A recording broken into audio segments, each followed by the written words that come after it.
I'm Edie Lush, and I'm here inside the Hub Culture Pavilion in Davos. Really delighted to be joined by David Nabarro. Thank you for coming along. My pleasure. It's great. Director of 4SD, sustainability expert. You worked for the United Nations under 3 different Secretary Generals, 17 years, special advisor to 3 of them. You've come out now more energized than ever before about the Sustainable Development Goals. Yes. Now tell me why.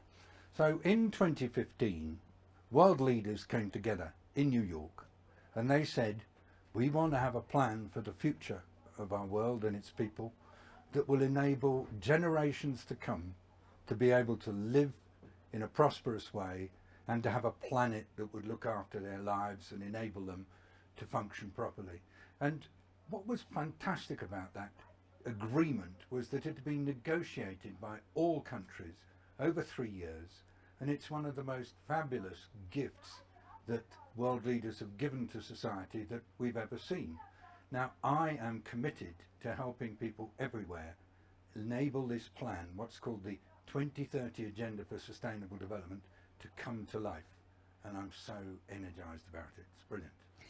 There's 17 goals, and I know this because I've been talking about it on the podcast, the Global Goals Cast, of which you are an esteemed advisor. Thank you for that. Yeah.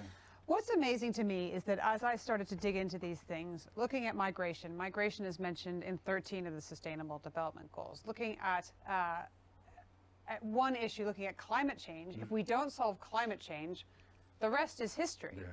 So how optimistic are you that we will keep to an increase of 1.5 degrees? Let me start a little bit with where you were at about the interconnections between all these goals.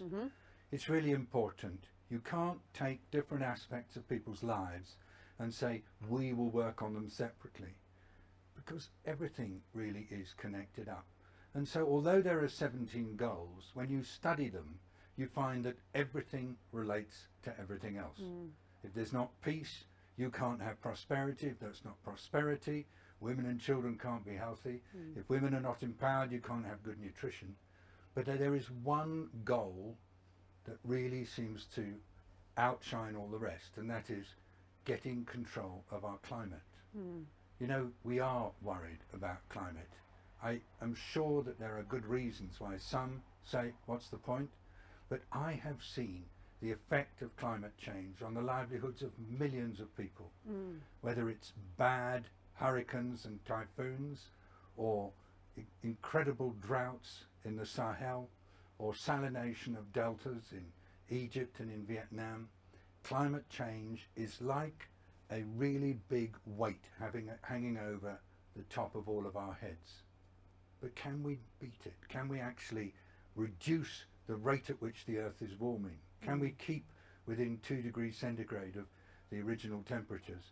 I believe we can, but it will require that everybody prioritizes the steps that are needed to reduce the warming of our Earth's atmosphere. So do you think that everybody's on board for that? I mean, I would argue that Donald Trump is not. Well, there are some leaders who find that bringing their governments and their people along with them on the changes that have to be made to enable the world to become much less carbon emitting, these changes feel uncomfortable.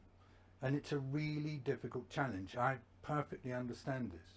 You know, we are going to have to stop using internal combustion engines. We are going to need to move to renewable energy. We are going to need to change the way in which agriculture works so it doesn't emit up to 30% of the carbon that goes into our atmosphere. And so bringing your people on board is a very difficult task. But what's the alternative? If all nations do not do what they said they were going to do in the December Paris Agreement 2015, then there is a real chance that our Earth will overheat. And if our Earth overheats, the awful problems faced by people already experiencing climate change in Sahel and in other locations will become much widespread.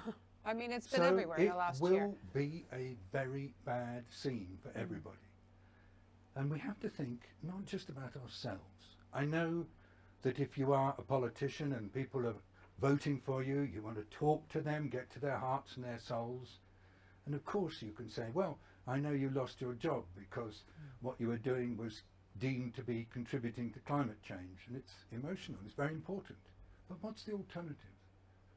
Grandchildren, children of grandchildren, 3, 4, 5 generations' time will all be having a much worse time than we are.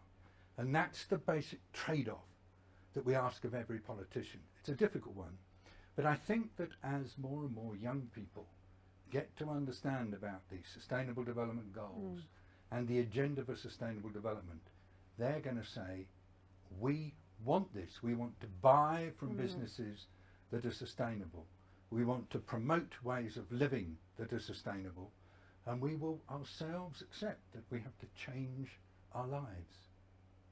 That's it.